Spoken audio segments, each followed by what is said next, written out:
would say the best practices, really important. One, don't reinvent the wheel, and don't try to be everything to everyone. So one of the reasons we support PTE is because they're focused. They're focused on tech entrepreneurs. They've picked out something that they're going to focus on. So I don't want to, organizations that become this focused, they start doing some philanthropy on the side, they do some charity, they do some grant making, and they're grilling, kubide, it just doesn't work. You got to focus. And I think that's really, really very important. Another thing is the big umbrella we talked about. All of these organizations are big umbrellas. They let anyone in, which is very good. Formalized student groups, really smart. Using the tools that we're used to, like giving grants for people to start companies, not so conventional. Business plan competition, totally conventional. So let's use the things that people use that work. Let's just use those, and let's grow the numbers. I know this is going to be a little challenging because a lot of us have big egos, and we rather be a big fish in a small pond than being a small pond in a big fish. So I'm not surprised if I see PTE do great in the Bay Area, and then somebody else does great in Southern California, and somebody else does great in Atlanta. We really someday need to get over that, and we need to get over the hump. And it's much more powerful, I can tell you, to be able to say that Thai has 61 chapters in 17 countries. Very powerful. There's not a person that doesn't react nicely to that.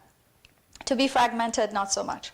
So those are some of the great lessons to learn from these organizations. Okay, perfect. And now I guess as a woman executive and entrepreneur, myself and many in this room, I wanted to ask about kind of your experiences that, and you can elaborate on any kind of lessons that you think the audience should know. Sure. Well, first of all, I think tech is a meritocracy. So more or less, if you have talent, you will rise to the top. I think companies tend to have younger populations, so there's not a lot of baggage there. You're not dealing with someone who's been in their job for 35 years. So fast turn. And also, I think tech is really good for motivated women. I wouldn't say that there's no discrimination, but I would say there's no more discrimination in tech than there's anywhere else. So if you guys any of you have read Lean In, I recommend reading Sheryl Sandberg's book. I think she really went out on a limb to actually call out gender inequities in our society. I think that's really discouraged. And now that she's done it, sounds like, oh yeah, why didn't other people do it? But it was pretty courageous. So if you haven't read it, read it. But tech for women, great. I would pick that career over anything else. And you don't have to be an engineer to be in tech. You can be so many other things. Okay, good. Now I wanted to ask about philanthropy. And I know as part of HAND Foundation, there's been a lot of initiatives that the HAND and yourself have done in regards to philanthropy. How did your tech background, how did you tie that to doing good in the world? Well, basically, I was lucky enough to have early success. So I was able to afford a dual career as a philanthropist. And the way we believe in sort of strengthening diasporas as a way to strengthen democracy in this country, to build communities, and to build ties from the United States to the rest of the world. I think diasporas play a huge role in that. So we've supported, for example, IDEA. You can look at all of these on our website with the State Department that helps diasporas, all diasporas, reach out to their home countries and do things with their countries. We really want, we feel that it's not enough that you achieve the American dream. It's really important that you perpetuate that dream for others. It's not enough that you made it. You need to help other people to make it as well. And we don't think of the American dream as like, the financial side of it, the Iranis, the Mercedes and Benzes and all that they have. That's not how we look at the American dream. Yes, financial success is fantastic. You should put your brain to good use and use all the assets that you have. But actually, giving back is a great part of the American dream. You are living in the most philanthropic country in the world. And that should rub off on us in a modern way. We were philanthropic as well back in Iran, but we were more focused on, sick and the poor and that kind of thing. But this is like infrastructure and systems, and I mean, this is it. This is the golden standard of philanthropies in this country. Most capitalist country in the world, most philanthropic country in the world. So we really believe in human capital development, so we support a lot of scholarships, fellowships, from starting in high school, college, also PhDs. And we're really interested in PTE because, as I said before, I feel like this is a group of people, they're all young, there's no baggage, they don't have any, I think there's a chasm between people that finished university in Iran 30 years ago and people who are sort of here and sort of they've had a lot of trauma and loss to get over. So these younger groups are just like, go, go, go, go, go. So I think we've tried to support these things, and I really believe it's important to help business networks as philanthropic networks and cultural and political. We support all of those. I appreciate that. I guess just to note, Noosheen is one of our PT Tech Pioneer Charter members. So if any of you in the audience in the future would like to be a charter member or donate, and because we are in the process of being a 501c3, so just wanted to get that out there. So now I just wanted to... get to that at the end. Oh, at the end, too. okay. Yeah. So what advice, Noosheen, do you have for the entrepreneurs, executives in the audience? There's plenty here, so okay. I'm sure they're waiting. I would say three things. Let's see. Yeah, this is where I was asking you, like, do you really want to get there? Let me ask you, how many people think we're an ethnic community versus a diaspora? So how many people think we're an actual diaspora with a common cause, mobilized, and equal sense of responsibility? Raise your hands. One. Okay. I agree with you. I think we have a long way to go, but can be done, I say. It's not magic. Really, it's not. It's very methodical, and we totally can get there. And the difference between sort of the possible and probable is sort of this social capital. If we choose to, we can make it happen, and I know we can make it happen. So in terms of what I would say to this room, I would say number one, be interactive, be responsive. The next time an Iranian calls you for anything, wants to meet with you, please call them back, respond to their email. Why is it that we take our non-Iranian network so seriously? We're on our best behavior. But when an Iranian calls us, we're like, "Are baba dige, nice. Felani didam, masan tu party dasht." Who cares? People have a professional life, and we should be professional. And I've really learned. I think philanthropy was a little different.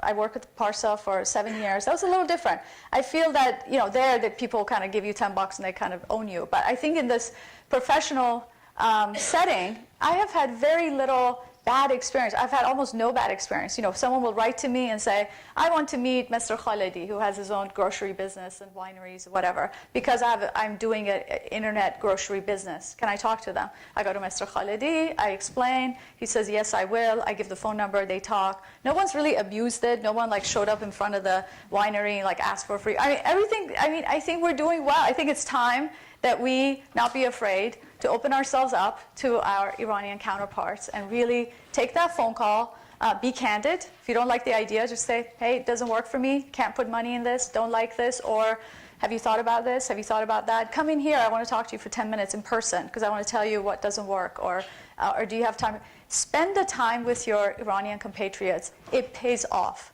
You can see how it's paid off for Pejman Nozad, it's paid off for Bobby Yazdani, it pays off.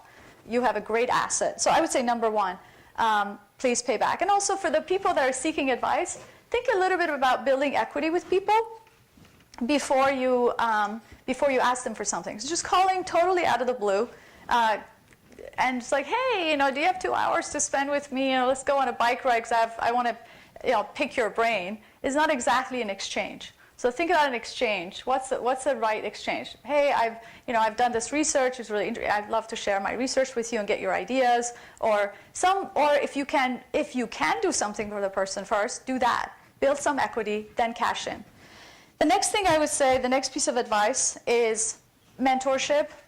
To be mentored and to mentor other people. Mentor everyone around you that you can. I think Julia knows from being together in a variety of things. I mentor people from 8 years old to people my own age and even older. I also get mentored. Some of my mentors are in their 80s. I was just writing to them on Monday. I have 3 mentors that are over 80 years old. So I have mentors in everything from how I raise my children. So I have mentors that have kids that are older than mine. So I ask them questions. Mentors in philanthropy when I first started in philanthropy. So it's an art to be a mentor. Don't think mentorship is like taking a phone call. Mentorship is really listening, figuring out what the person, you don't want to give them the answers. You don't want to tell them what to do. It's an art to really figure out how to help someone find their path and find the answers themselves. Master that art. You can apply it everywhere in your life, with your kids, with your friends, with your colleagues, with school friends of your children. So I would say mentorship is really critical, and a great place you can also do that is here at PTA. And finally, I would say become a member of Persian Tech Entrepreneurs. Become a charter member. They've taken the model right out of Ty's playbook. Become a charter member or become a pioneer member. For $2,500 a year, you can be I know that sounds much for a lot of people. There are a few people, maybe next GSV, I'm hoping. Thank you, right there. Woo! We just got one. One down. Anyone else? Anyone else? So our charter membership is $2,500 yearly commitment, and then for PTE Tech Pioneer membership is $1,000. Thank you. More affordable to all. Yes, and then I would say other things you can do that doesn't involve payment. Host things at your companies. It's great for people to be able to see what some of these companies look like from the inside. Provide mentor internships at your company for the summer. You don't have to babysit people, but just allowing them access is really important. Becoming a chapter leader is really important if you want to, do this in if you know someone, a very motivated person in other part of California or other states. Funding other companies. I would say the biggest advice I have for you is to show up. I don't know why it is that, if we have an IPO or we have this and that, we just don't go places anymore, where we become afraid of people. I think this isn't just an Iranian thing. I think in general, people get pitched all the time.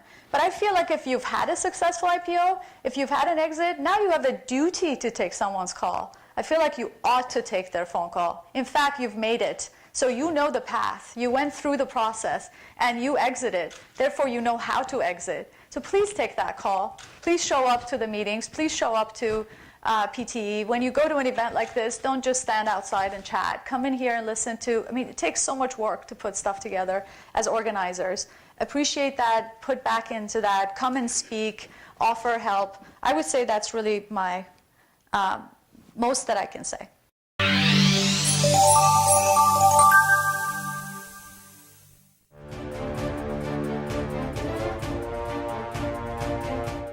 I think Tarof is beautiful, but I consider it in the strict sense of, it's neurotic. I think that Tarof is passive-aggressive behavior. Inshallah, will you put money in my company? Areb, send me your presentation, and then I think it's very unprofessional. I love Tarof if you're entering the door, if you're letting someone sit down, if you're serving food, or you don't want to. That's beautiful. We should have all of those. But I think in business, we would do ourselves a big disservice if we're not candid with our various ideas. And there's someone in this room, we looked at their company, we love their company. And I think we would tell them we love the company because of these reasons, and there are 2 or 3 things we can't live with, X, Y, and Z, or one thing we can't. I think that does so much more service for a person or a company than this I I showed it. ببینم یارو چی میگه. It's just don't do that. Just be upfront.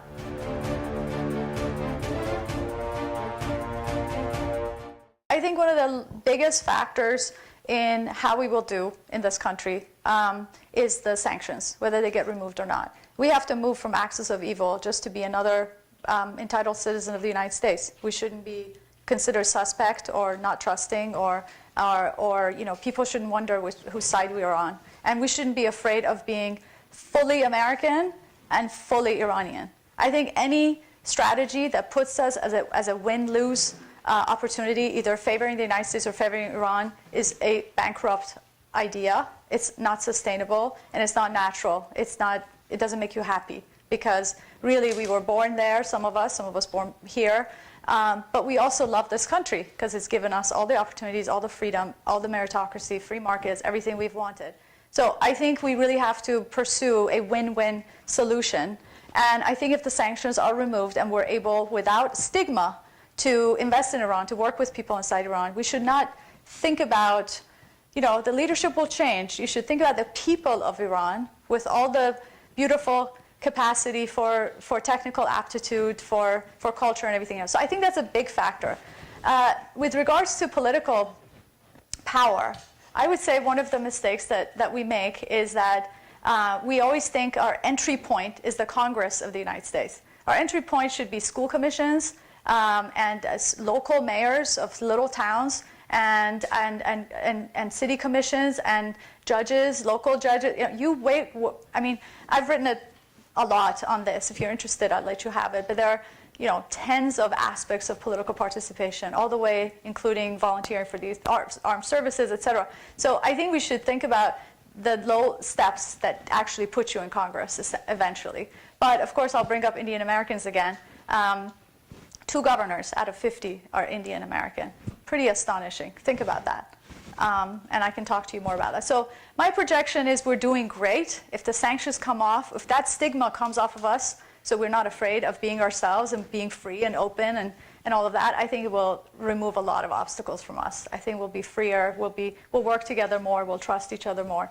But I think we also have to work more. So I'm optimistic, but I wanted to move a lot faster. We're smart people. We should do this better. And if we couldn't do as much in philanthropy, we should be able to do it in business. It's a no-brainer.